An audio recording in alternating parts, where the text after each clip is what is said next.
गाते हैं। कौन कौन? रघुर वशिष्ठस्य च वनस्य गौतमो मेधातिथर बलदेवरातो रामस्तवानात् सुतस्य साकलो मरकण्डपुत्रात् पिप्पलाद योगेश्वरो व्यासपर सरोचे। कथा सुनने के लिए भृगु, च्यवन, वशिष्ठ, गौतम, मेधातिथि, पिप्पलाद, मरकंड ऐसे ऐसे संत मनीषी लोग गंगा किनारे पर आते हैं कथा प्रांगण में। और इधर वृंदावन से भक्ति अपने पुत्रों को लेकर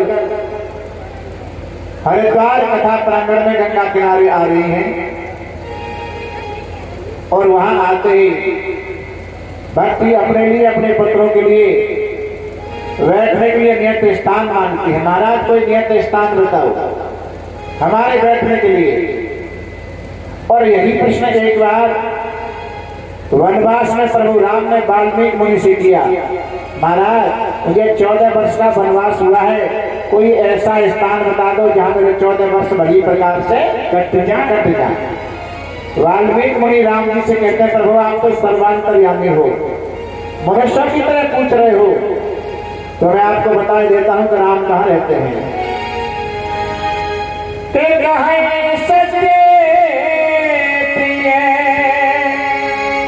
बचन पिता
वाल्मीकि मुनि राम जी से कहते हैं प्रभु आप तो सर्वांतर्यामी हो, लेकिन जो भक्त अनन्य भाव से आपकी भक्ति करते हैं। और अनन्य भाव का अर्थ क्या है? गीता में भगवान अर्जुन को वचन देते हैं अनन्यास चिंतयन्तो माम ये जना पर्युपास्ते तेषां नित्याभ्युक्तानां योगक्षेमं वहाम्यहम्। अर्जुन जो भक्त अनन्य भाव से मेरी भक्ति करता है उसका योगक्षेम, उसका पालन पोषण करने की जिम्मेदारी मेरी है। आप ऐसे भगवान के जो भक्त होते हैं, अनन्य का अर्थ क्या है? न अन्य सह अनन्य, अन्य माने अलग ना माने नहीं, भगवान के सिवाय उसकी दृष्टि में और कोई नजर ही नहीं आवे, उसे अनन्य भक्त कहते हैं। ऐसे अनन्य भक्ति करने वाले भक्तों के हृदय में आप विराजमान हो जाओ।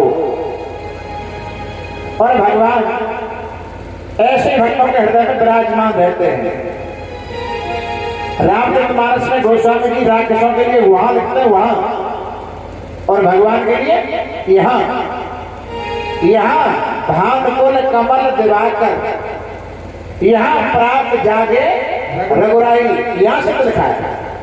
भगवान के लिए यहाँ वहाँ अर्थनिष्ठ रावण जागा, वहाँ दूत एक मरम जनावा। इसका भगवान यहाँ रहे और राक्षस वहाँ रहे, दूर रहे। और राक्षस का है काम क्रोध लोभ मोह, ये हृदय के अंदर घर बनाए बैठे हैं। तो यहाँ जब भगवान रहेंगे तो इनका यहाँ से निराकरण हो जाएगा और अपने आप ही खाली करके ये चले जाएंगे। ऐसे भक्तों के हृदय में आप विराजमान हो जाओ। और यही प्रश्न भक्ति में आकर के किया, महाराज मेरे लिए और मेरे पुत्रों के लिए नियत स्थान बताओ। स्थान दिया गया भक्ति को और भक्ति के पुत्रों को। भक्ति और पुत्रों ने कथा को श्रवण किया। कथा का प्रभाव क्या हुआ? राम कथा क्या है, भागवत कथा क्या है? राम कथा के लिए एक चौपाई आती है, रामायण सुरतर की छाया, दुख भय दूर निकट जो आया। रामायण क्या है? सुरतर, सुर माने देवता, तर माने वृक्ष। ये राम कथा है, देवताओं का वृक्ष है, उसका नाम है कल्प वृक्ष। और इसके निकट माने पास, दुख भय दूर निकट जो आया, इसके पास भी जो आ जाएगा उसके सबके दुख दूर हो जाएंगे। लेकिन एक महात्मा कहते भैया ये बात गले नहीं उतरती है। क्यों? सबके पास दुख दूर हो जाएंगे, कोई आ जाए। इसका आशय एक और है क्या? इस कथा के निकट पास में आकर जैसे भाव लेकर के आएगा वैसे ही भाव के फल की प्राप्ति इसको होगी, वैसे ही फल की प्राप्ति होगी। भाव जैसा भागवत का हो और किसी भाव हो, जैसा भाव वैसे फल की प्राप्ति। और भागवत क्या है? निगम कल्प तरोर कल्प। भागवत और निगम माने वेद। वेद एक वृक्ष है, निगम कल्प तरोर कल्प, यानी कल्प वृक्ष है, वेद है। कल्प तरोर कल्प, कल्प माने पका हुआ, उस वृक्ष का पका हुआ फल शुद्ध मुखाग्रव अमृत संयुतम। उस वृक्ष रूपी, वेद रूपी वृक्ष का पका हुआ फल श्रीमद भागवत कथा। आगे क्या करें? पिबतम भागवतम रसमालयम, रसम धन आलय, आलय माने घर, रस का भंडार। फल बता रहे हैं तो फल के अंदर ऊपर तो छिलका होता है, अंदर गुठली होती है, लेकिन भागवत रूपी फल ऐसा पिबतम कि तो पिया जाता है कर्णों के द्वारा, इंद्रियों के द्वारा इसको पिया जाता है। इसमें ना गुठली है ना छिलका है। ऐसा है भागवत रूपी फल, इसका वेद रूपी वृक्ष का पका हुआ फल श्रीमद् भागवत कथा। और शुभ शब्द दिया, शुभ मुखाद्रव। शुभ शब्द क्यों दिया? शुभ नाम तोता का है। तोता या तो उस फल में चोंच मारता है जो पहले से मीठा हो, या फिर सुखदेव की चोंच लगने से भागवत रूपी फल मीठा हो गया हो, इसलिए इसको शुभ शब्द की उपाधि दी है।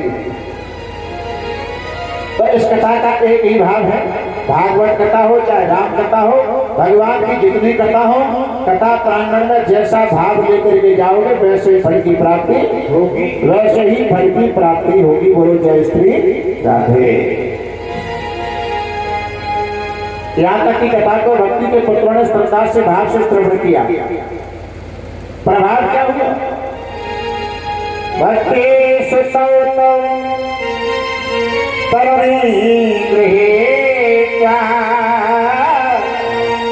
प्रेमे करो पास सागरासी, हे कृष्ण गोविंद हरे मुरारे, हे नाथ नारायण वासुदेव। भक्ति सुतम तौ, भक्ति के सुत माने पवित्र, तव माने दोनों। तरणी गृहीत्वा, तरणी माने जवानी पर, गृहीत्वा माने पकड़ना। उनका बुढ़ापा दूर हुआ, जवानी पर युवावस्था आई। इस कथा के कई नाम दिए हैं। इस कथा को अमर कथा भी कहते हैं, इस कथा को अभैध कथा भी कहते हैं, और इस कथा को काया पलट कर देने वाली कथा भी कहते हैं। बुढ़ापा दूर, जवानी बनाया। और ऐसे दृश्य को नारद जी ने जब देखा तो हाथ जोड़ करके प्रश्न किया, महाराज किनसे? शंकादि महात्माओं से। भक्ति के पुत्रों ने श्रद्धा से भाव से कथा को श्रवण किया तो उनका तो बुढ़ापा दूर हो गया। क्या आपके भागवत में ऐसा भी प्रसंग है? कैसा? जो व्यक्ति अकारण क्रोध करता हो, अंतःकरण छल छंद से भरा हो, क्या भागवत ऐसे का भी उद्धार कराती है? शंकादि महात्मा कहते हैं हाँ, हमारे भागवत में एक ऐसा प्रसंग और आता है। कैसा? ये मानवापापकृतस्तु सर्वथा सदा दुराचार्य काव्यमार्गम् क्रोधाग्निदग्धा कुटिलास्य कामिनः ससहायकेन कलौ पुनन्त्यते। यो मानवा, जो मनुष्य पाप कृतस्तु सर्वथा, हमेशा पाप करने में लगा है, अकारण क्रोध करता है, जिसका अंतःकरण छल से भरा है, अगर ऐसा आदमी भागवत कथा करवा दे या भागवत कथा सुन ले तो भागवत कथा ऐसे का भी उद्धार कराती है। महाराज ऐसा कोई प्रसंग है? बोले हाँ, तो फिर प्रसंग को आके सुनाओ। यहां तक मैंने 1 घंटा 1.5 घंटा की कथा सुनाई। ये है भागवत में 3 अध्याय के भक्ति ज्ञान वैराग्य की कथा, और आगे 3 अध्याय में है धुंधकारी के मोक्ष की कथा।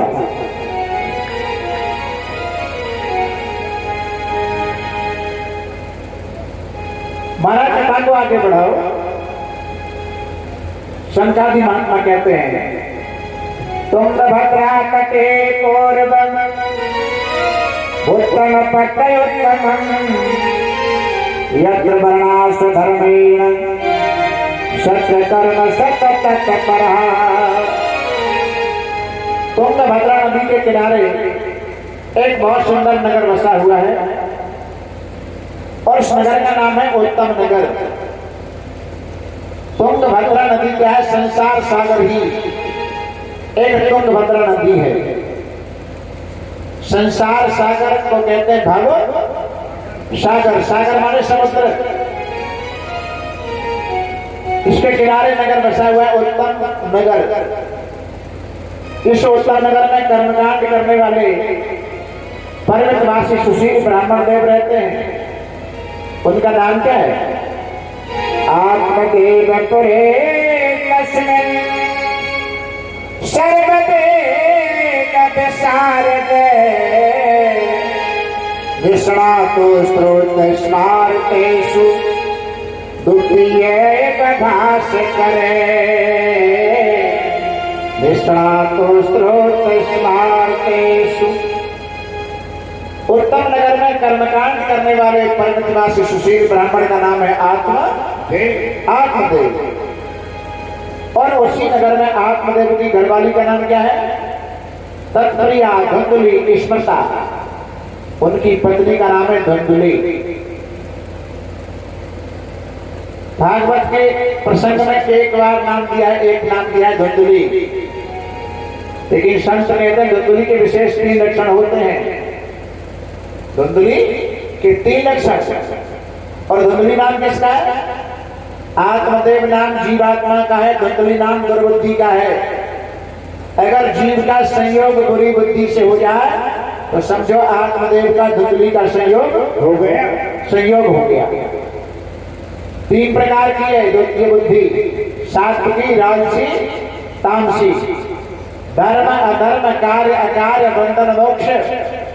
इस बुद्धि के द्वारा यथावत परिज्ञात हो उसे कहते हैं सात्विकी बुद्धि। और जिसके द्वारा क्षय वस्तु यथावत परिज्ञात न हो उसे कहते हैं राजसी बुद्धि। और तमोगुण से आचरण सकल अर्थ विपरीत समझे।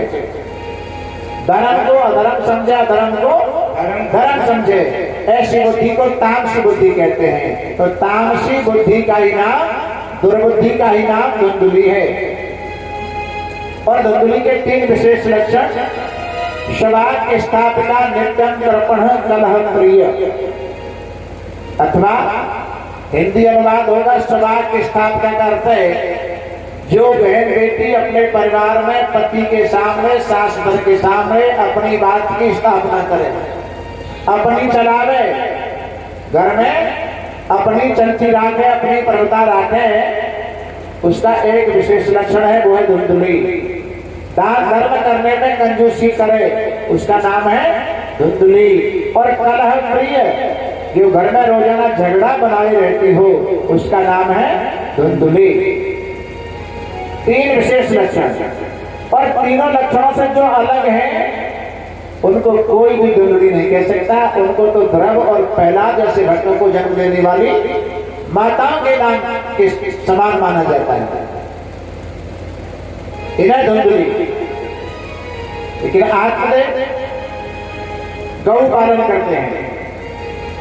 घर में तुलसी का वृक्ष है, तुलसी का वृक्ष सूख रहा है, गौ ने किसी बछड़े बच्चिया को जन्म नहीं दिया। पड़ोसी लोग मजाक उड़ाते हैं, क्या महाराज सुना है कि आपके घर में जो गाय है वो बांझ है, आपके हाथ का पुनर्जन्म स्वीकार नहीं करते, लगता है कि आपके घर में जो वृक्ष है तुलसी का वो सूख रहा है। आत्मदेव भाव समझ के लोग कटाक्ष कर रहे हैं, व्यंग में कह रहे हैं क्यों मेरे कोई संतान नहीं है, इसलिए मुझे बुरी दृष्टि से देखना चाहते हैं। आत्मदेव की कोई संतान नहीं, कथा वगैरह करने जाते हैं। धुंधली का भाव क्या है, जब तक आत्मदेव घर में रहे तब तक तो सेवा करे, और आत्मदेव घर से बाहर कहीं कथा वगैरह कहने निकल जाए तो दो चार पड़ोसियों को घर में बुलाकर बात घर में राज हमारा।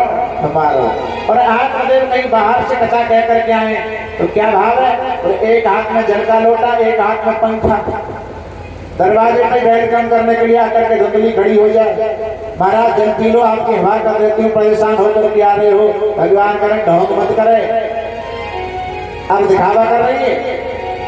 भगवान को ऐसी भक्ति पसंद नहीं है, ऐसी भक्ति पसंद नहीं है। तो कैसी है, निर्मल जने सोहेगा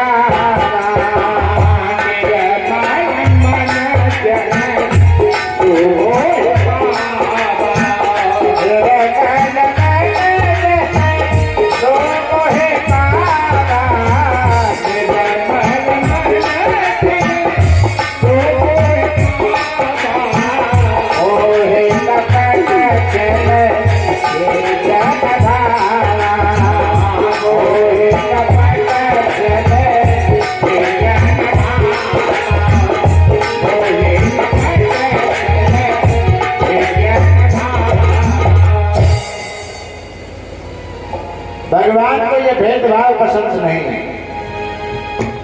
आज आत्मदेव के मन में भाव उत्पन्न हुआ मेरे कोई संतान नहीं, और अपत्र सकतर नास्ति, बिना पुत्र के कल्याण होने वाला नहीं है। अपुत्र सकतर नास्ति, आमन नहीं, पुत्र नहीं है तो कल्याण नहीं होगा, गति माने कल्याण नहीं होगा। अच्छा जे फेंकिए तो निश्चित हो गया, जिनके नहीं है उनका नहीं होगा, और जिनके हैं उनका हो गया। क्यों, पुत्र कल्याण करता है, पुत्र मोक्ष प्रदान करता है। भाई भाव ये है, कल्याण उसको नहीं कहते कि मरने के बाद में शमशान में जाकर खोपड़ी फोड़कर 250 ग्राम घी कोई डाल दे, कपाल क्रिया कर दे, उसका नाम कल्याण नहीं है, तो परंपरा है, कोई पड़ोसी कर देगा, लेकिन कल्याण ये नहीं होता। कल्याण की बात है, उद्धरे नात्मानम नात्मानम बसादीयेत। अगर अपना कल्याण करना है तो तू औलाद के ऊपर मत छोड़े। क्यों, कल्याण खुद की तेरी जिम्मेदारी है, कल्याण करेगा तो कोई दूसरा किसी का कल्याण नहीं करता, खुद की जिम्मेदारी है।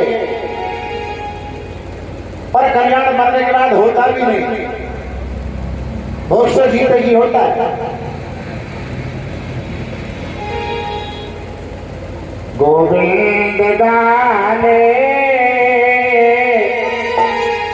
गोपाल गाने।